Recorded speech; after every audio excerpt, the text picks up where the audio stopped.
Halo, perkenalan, nama saya Muhammad Bayaki Ibrani.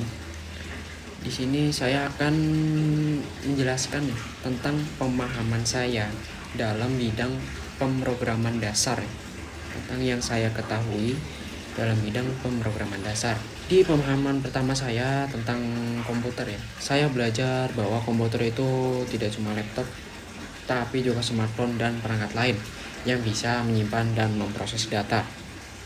Komputer itu mempunyai komponen seperti CPU, RAM, storage, dan sistem informasi. Semua bekerja berdasarkan arsitektur von Neumann.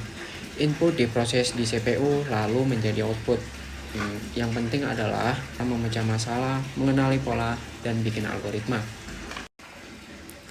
Dan yang kedua yaitu tentang algoritma, flowchart, dan pseudocode, merupakan dasar penting dalam pemrograman.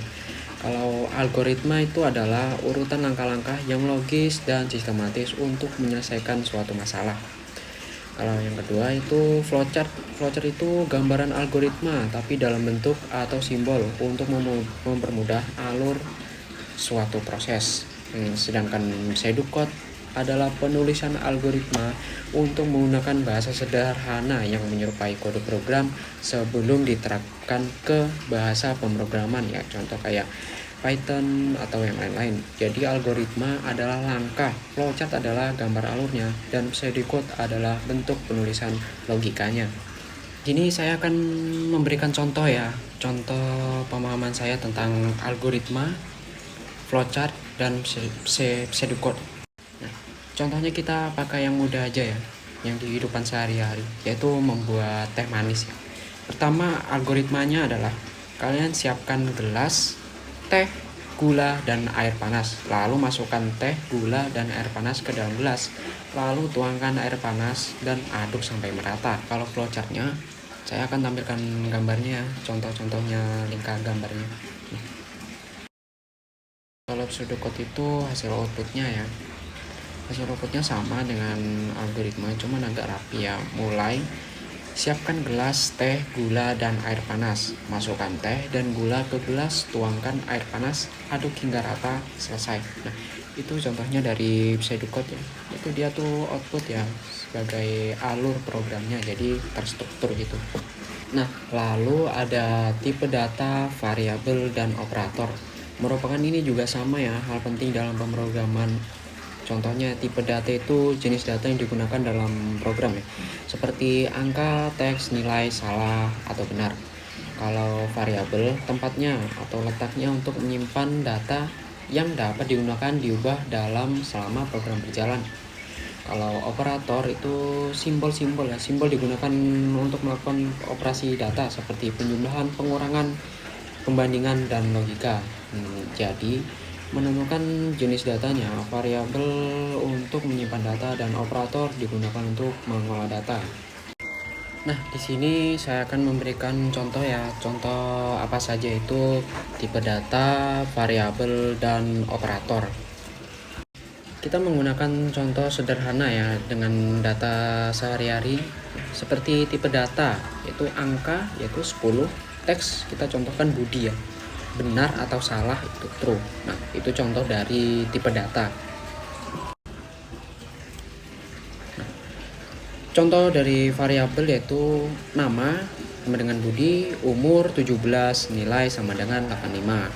Kalau operator yaitu penjumlahannya 10 tambah 5 sama dengan 15. Kalau pengurangan 10 kurang 5 sama dengan 5.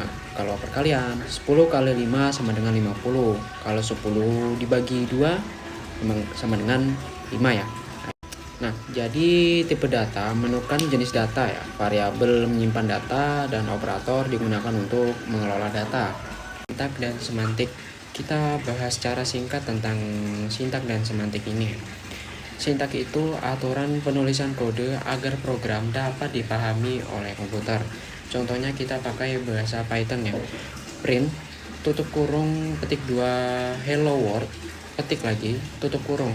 Nah, jika kita tidak menggunakan tutup kurung atau kurang satu tutup kurungnya, maka itu tidak bisa disintak, maka dia terjadi error Kalau ketinggalan atau lupa untuk penulisan tutup kurungnya. Kalau semantik itu arti atau makna dari kode yang ditulis. Apakah kode tersebut melakukan yang sesuai dari tujuannya? Contohnya ya, kode ini tuh sesuai nggak sih dengan arus flowchart kita, sesuai planning kita, seperti itu. Biarpun kalau kodenya benar, kalau nggak sesuai dengan arus flowchart, nah itu bisa acak-acak dan arus program kita itu nggak sesuai dengan planning kita ya. Jadi harus kita mengikuti semantiknya.